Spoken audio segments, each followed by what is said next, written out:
Nous avons atteint 97% de notre objectif seulement.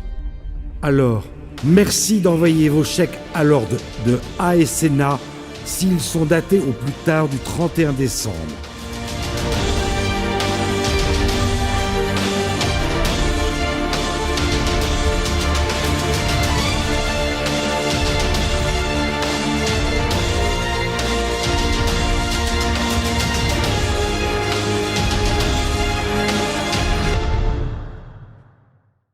Mesdames, Messieurs, chers téléspectateurs, le moins que l'on puisse dire, c'est que l'année 2020 aura été une année un peu particulière. Un peu particulière, mais elle a également mis en évidence que le système adverse, le système a tué les peuples, le système a tué nos identités, est aux abois. Il est aux abois car en réalité, il fraude, il réprime et il fuit. Il fraude, on l'a vu clairement dans les élections américaines, quelle que soit l'issue définitive qui leur sera réservée. On a vu le niveau incroyable de malversation dans les urnes et de tentatives, souvent réussies, de fraude massive.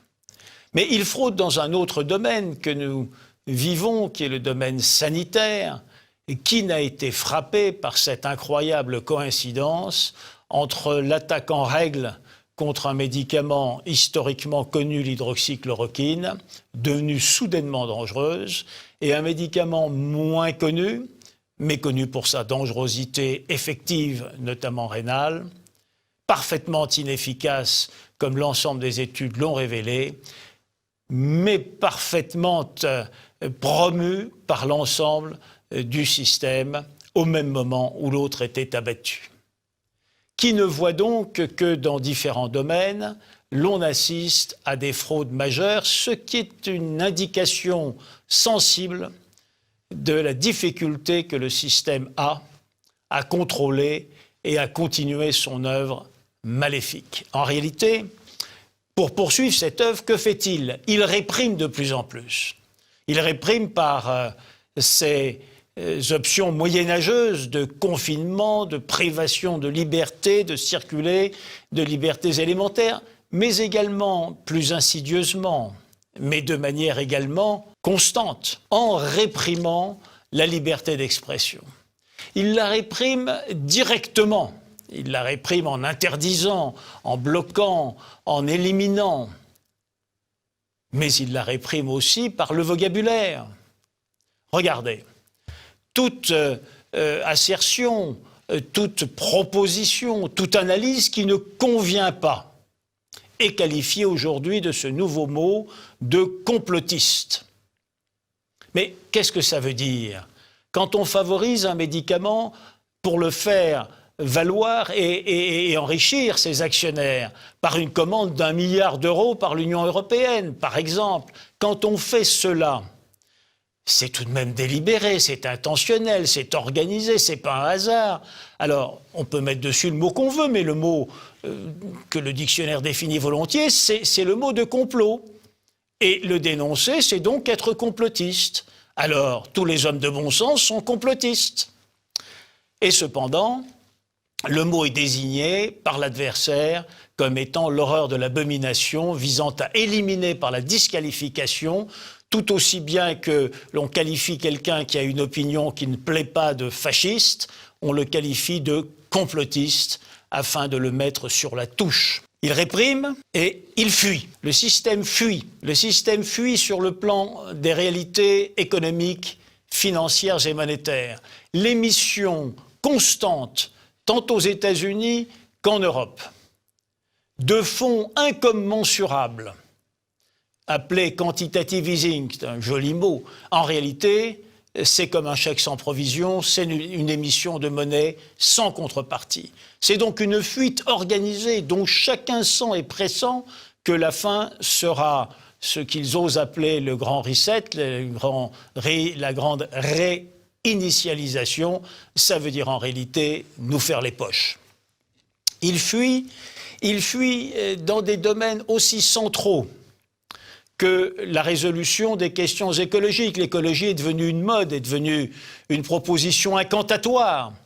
Mais vis-à-vis des réalités, on continue à bétonner, on continue à développer un consumérisme sans fin, on continue à vouloir rétablir une croissance quantitative qui n'a pas de sens, on continue à ne pas maîtriser, au-delà des incantations, là encore, les facteurs démographiques délétères qui se produisent en Afrique ou dans les zones musulmanes, on continue donc à ne pas résoudre les problèmes de fond. C'est une forme de fuite. Pour notre part, vous et nous, qui formons ensemble la grande communauté, oui, la plus grande communauté chaque année de TV Liberté.